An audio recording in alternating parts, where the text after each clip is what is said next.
26 अप्रैल 1986 सुबह के 1:23। सोवियत संघ के चेर्नोबिल न्यूक्लियर पावर प्लांट में रिएक्टर नंबर 4 में सब कुछ एकदम सामान्य लग रहा था, पर फिर कुछ ऐसा हुआ जिसने सब कुछ बदल कर रख दिया।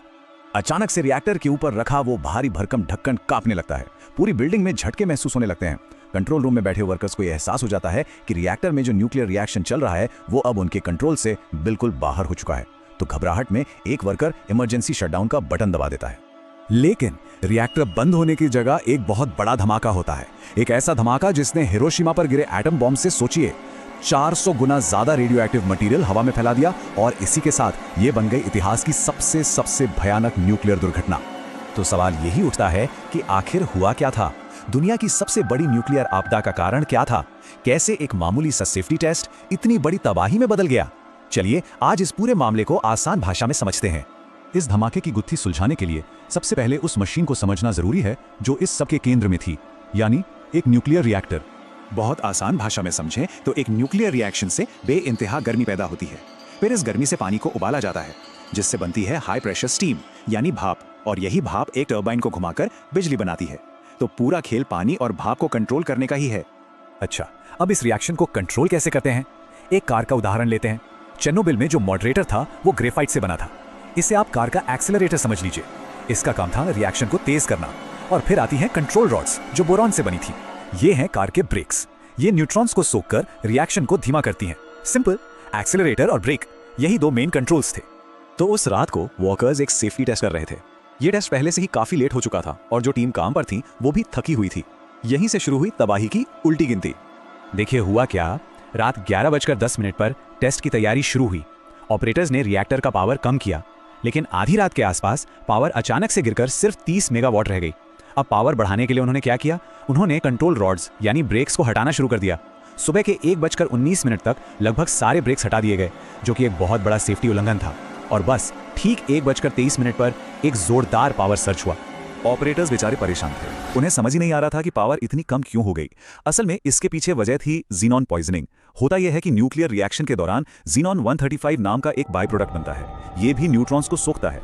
तो एक तरह से ये एक अनचाहा ब्रेक था जो रिएक्टर पर लग गया था और पावर को और भी कम कर रहा था। तो इस पावर ड्रॉप से निपटने के चक्कर में ऑपरेटर्स ने एक बहुत बड़ी गलती कर दी। उन्होंने लगभग सारी कंट्रोल रॉड्स बाहर निकाल ली। सोचिए 211 में से सिर्फ 8 रॉड्स कोर के अंदर बची थी, जबकि सेफ्टी रूल कहता था कि कम से कम 15 तो होनी ही चाहिए। उन्हें अंदाजा भी नहीं था कि उन्होंने रिएक्टर को एक टिक टिक करते टाइम बॉम्ब में बदल दिया था। और अब आते हैं उस क्रूशियल मोमेंट पर जब वो इमरजेंसी शटडाउन का बटन दबाया गया। यही वो पल था जब रिएक्टर के डिजाइन में छिपी एक बहुत बड़ी खराबी सामने आई। एक ऐसी खराबी जिसमें ब्रेक ही एक्सेलरेटर बन गए। जैसे ही रिएक्टर का पावर आउट ऑफ कंट्रोल होने लगा, शिफ्ट सुपरवाइजर ने फौरन इमरजेंसी शटडाउन का ऑर्डर दिया। इसका सीधा सा मतलब था सारी कंट्रोल रॉड्स को वापस कोर में डालो ताकि रिएक्शन रुक जाए। देखा जाए तो ये एक बिल्कुल लॉजिकल फैसला था। लेकिन यहाँ एक बहुत बड़ा सवाल खड़ा होता है, अगर उन्होंने ब्रेक्स ही लगाए थे तो रिएक्टर फटा क्यों? और इसका जवाब उस रिएक्टर के डिजाइन में छिपी एक जानलेवा गलती में है। देखिए, जो कंट्रोल रॉड थी उसका मेन हिस्सा तो बोरॉन का था जो ब्रेक का काम करता था, लेकिन उस रॉड की जो टिप थी, जो नोक थी, वो ग्रेफाइट से बनी थी। वही ग्रेफाइट जो एक्सेलरेटर का काम करता था। तो जैसे ही रॉड्स को अंदर डाला गया, उनकी ग्रेफाइट वाली टिप कोर में पहले घुसी और उसने रिएक्शन को धीमा करने के बजाय कुछ सेकंड्स के लिए उसे और भी भयानक तरीके से तेज कर दिया। बस कुछ ही सेकंड्स में पावर आउटपुट 33,000 मेगावाट तक जा पहुंचा। इस जबरदस्त पावर सर्ज ने रिएक्टर को अंदर से फाड़ दिया। इसके बाद हुए 2 बड़े धमाके और रिएक्टर के ऊपर रखा वो 1000 टन का ढक्कन हवा में उछल गया। तो ये थी इस हादसे के पीछे की वजह। लेकिन इसके जो नतीजे निकले वो इससे कहीं ज्यादा भयानक और दूर तक असर करने वाले थे। इस हादसे की इंसानी कीमत बहुत बड़ी थी। सबसे पहले पहुंचने वाले 28 फायर फाइटर्स कुछ ही महीनों में एक्यूट रेडिएशन सिकनेस से चल बसे। फिर 2 लाख से ज्यादा लिक्विडेटर्स यानी सफाई कर्मचारियों को क्लीनअप के लिए भेजा गया, जिन्हें हाई डोज रेडिएशन झेलना पड़ा। और सबसे दुख की बात, रेडियो एक्टिव घास खाने वाली गायों का दूध पीने से लगभग 20,000 बच्चों को थायराइड कैंसर हो गया। दुनिया भर में भी इसके असर कम नहीं थे। सोवियत यूनियन ने तो पहले इसे छिपाने की पूरी कोशिश की, लेकिन जब स्वीडन तक रेडिएशन पहुंचा तो उन्हें सच उगलना पड़ा। एक 30 किलोमीटर का एक्सक्लूजन जोन बनाया गया, जिससे हजारों लोगों को अपना घर बार छोड़ना पड़ा। इस पूरी तबाही का आर्थिक नुकसान करीब $235 बिलियन आंका गया है। यहाँ तक कि कई लोग इसे सोवियत यूनियन के टूटने का भी एक बड़ा कारण मानते हैं। और पास का एक पूरा जंगल उसके पेड़ रेडिएशन से लाल होकर मर गए। आज उसे रेड फॉरेस्ट के नाम से जाना जाता है। इस रेडियो एक्टिव जगह को काबू में करने के लिए बहुत बड़े बड़े इंजीनियरिंग प्रोजेक्ट्स किए गए।